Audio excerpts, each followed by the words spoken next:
asalaamaaleykum mbokk internet yi ñoo ngi fii ci terminus ligne 50 bu Malika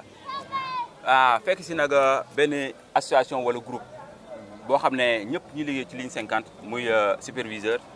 di receveur di chauffeur ak leneen la ñoom ñoo ko formé mu am nag ñaari volet yoo xam ne moom la ñuy waxtaanee tey mooy premièrement volet groupe bi lan moo tax mu sosu le président est là dina ci wax beneen bi nañ jël ku mel ni Libaas Gueye mu wax ci problème mu 1er mai ñëpp xam nañu au Sénégal partout dans le monde sax la ñuy wax le 1er mai fête du travail la ñoom ci la ñuy profité wax seen jafe-jafe wax tamit nan la ñuy def mu amélioré wu président nuyu nañ la. waaw ñu ngi lay fay sëñ bi. léegi président ñu ñëw fii tey ci terminus bi. ligne 50. pour le comme ni ma ko waxee ci introduction ñaari volet yooyu premier volet bi lan nga ciy wax mooy groupe bi. waaw ginnaaw bu ñu nuyoo mbooloo mi di sant ñi fi nekk ñëpp di baal ñëpp àq di baalu ñëpp àq. waaw ñun ñu ngi wax ci suñ problème mu 1er mai li ñuy wax nag mooy problème yi ñuy jànkoonteel fii bari na parce que bëgg nañ ay toogukaay bëgg nañ tamit ay toilettes yooyu yëpp amuñu ko. waaw toogukaay maanaam foo xam ne chauffeur yi nga xam ne demaguñu receveur foofu la ñuy dem toog en attendant seen tour. waaw ay mbaar wala toilettes yoo xamante ne si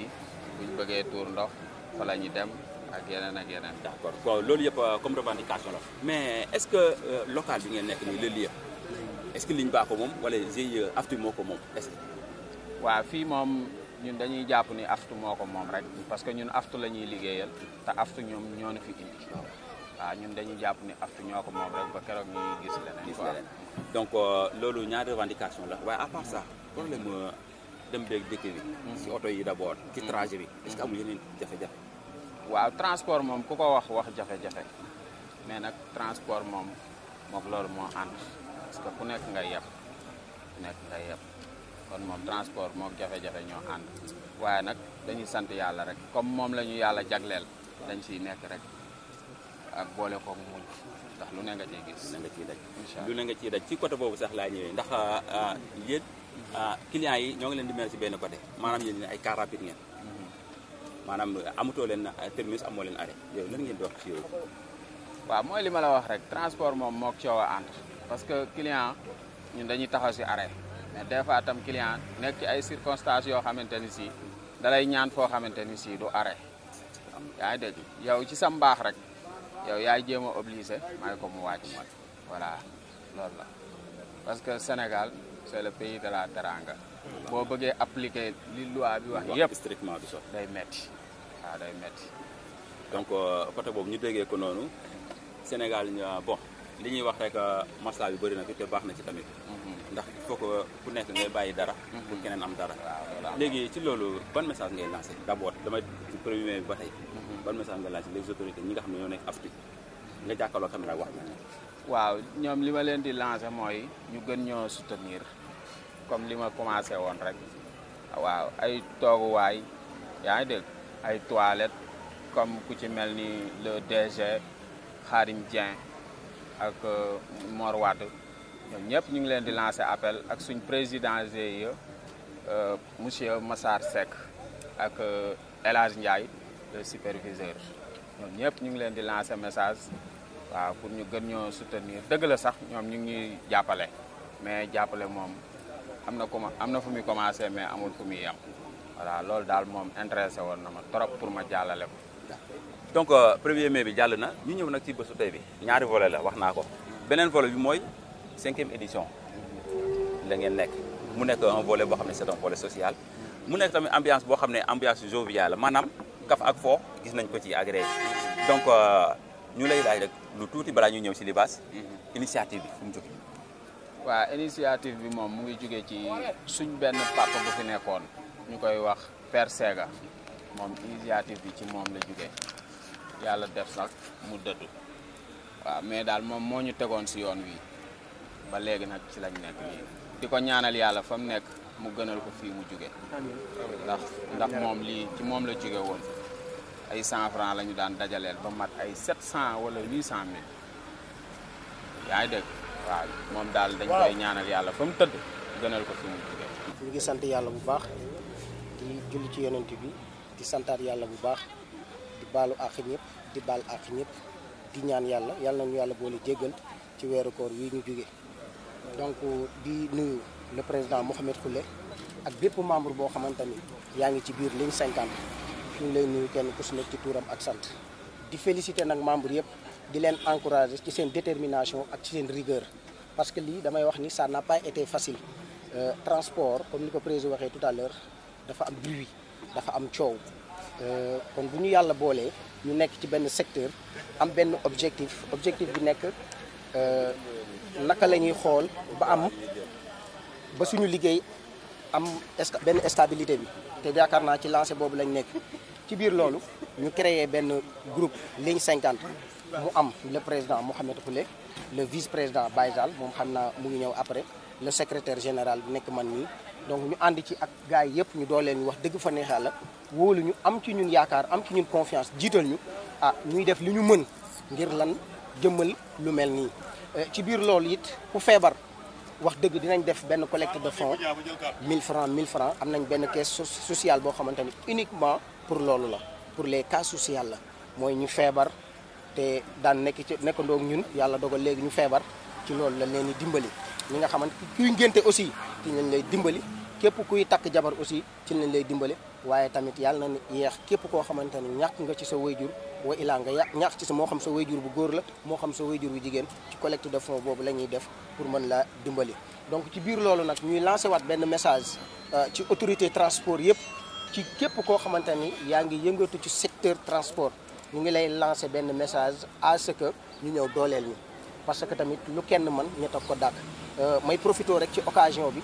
di jàllale benn message boo xamante ni suñu benn collègue de travail yaakaar naa ñu fi nekk ñëpp xam nañ ko ñu koy wax Pape Kanté mu nekkoon ak ñun di liggéeyandoo ak ñun yàlla dogal jafe-jafe dab ko mu war a am une opération de 4 millions donc loolu ñoo ngi ciy lancé message le directeur de Captrans monsieur Khadim Dieng le responsable administratif financier monsieur Mor Wade ak aussi le président du GIE Thiaroye Yeumbeul monsieur Pape Seck à ce que ñu ñëw jàppale ñu ci kooku nga xamante ni moom mooy Pape Kanté ñu mën koo ñëw soutenir donc di leen féliciter nag ñoom waa Captrans ndax man mi di wax ak yow ndaw laa boo xamante ni Captrans moo ma fi teg ma nekk ci seen sous couvert di leen liggéeyal vraiment ñu ngi leen di féliciter ci seen liggéey di leen encourager ndax lan wax dëgg fa neex yàlla bu ñu amee sañ-sañ tey ñoom ñoo ñu may sañ-sañ boobu donc ci biir loolu nag la ñuy jaaree di leen ñaan parce que tamit hiérarchie fii lañ ko fekk te fii lañ koy bàyyi chaque jour sa kilifa da nga koy jox wàccu waayam waxtaan ak moom ci say expression de besoin ci biir loolu ñu ngi ñaan fii ñu ñëw gestuwaat ñu bu baax naam ñu ngi def waaye nag dañ leen di interpeller rek solennellement ñu ñëw dimbali ñu ci ay toilettes parce que tey man xale bu góor laa mun naa taxaw fii tuur ndox y a pas souci pour moi mais am na sama ay moroomu papa am na ñoo xamante ne ay jànk lañ yoo xamante ne dañoo bàyyi seen njaboot kër ga ñoom tamit duñ mën a taxaw fii di tuur ndox wala ñu ciy def seen i ay besoins kon donc ñu ngi leen di lancer benn message encore une fois ñu ñëw revoiraat situation bi encore une fois ñu may ñu fi nga xamante ni tamit moom ay toilettes bu chauffeur si ñëwee fu ñuy mën a dalloo loolu nag ñu ngi leen koy ñaan par respect ak tamit grandeur ak sagesse di leen ko ñaan ñoom waa Captrans parce que tamit ñun ñii di wax ci seen sous couvert lañ nekk naam ñu ngi def mais tamit dañ leen di ñaan rek ñu gën ñoo dooleel di ci interpeller aussi encore une fois le président Khadim ak le responsable administratif financier monsieur Mor Wade ak ki nga xamante ni moom mooy le président du GIE Thiaroye Yeumbeul monsieur Pape Seck ak El Hadj Ndiaye le superviseur bi nga xamante ni moom moo nekk fii nii au niveau de la commune de Malika donc loolu moom moo nekkoon message bi ñuy jàllale ci cas sur le plan social ci kii bi bu loolu weesoo aussi ñu ñëw ci fête 1er mai bi fête 1er mai dañuy sant yàlla bu baax encore une fois bi mu ñu mayee tal ak fekkee ndax amoon na ñu jiitu woon ñoo xamante ni ñoo ko géré woon ku ci mel ni Père Inche yàlla dogal mu génn àdduna ñu ñaan yàlla na ko yàlla xare àjjana ki nga xamante ni aussi moom mooy suma papa di doyen Sega ñu gën koo xam ci Mamadou Gaye moom it yoroon lu mel nii tette ma ci yar ma ci ñi tamit may ma fit ndax damay wax ni man bi may ñëw fii wéetoon naa waaye nag ñoom ci seen mbaax ñoom membre yi fi nekk moo xam chauffeur moo xam receveur ñoom tey ñoo ma may courage ak sañ-sañ bii ma am tey parce que bu dul woon ñoom kon du ma egsi fii kon ñun ñi ñëpp maa ngi leen di féliciter di leen encourager parce que lii c'est pas facile yaakaar la ak confiance bi ñu am ci man moo tax bi sam papa génnee àdduna ñu jëlaat lépp teg ko sama loxo kon moom ñoom tamit maa ngi leen di féliciter di leen encourager bu baax a baax donc loolu moo nekkoon objectif bi ak but bi ñu koy feetoo chaque année ren nekk 5e édition ñu ciy def fête kafre échange togg ay laax togg añ togg reer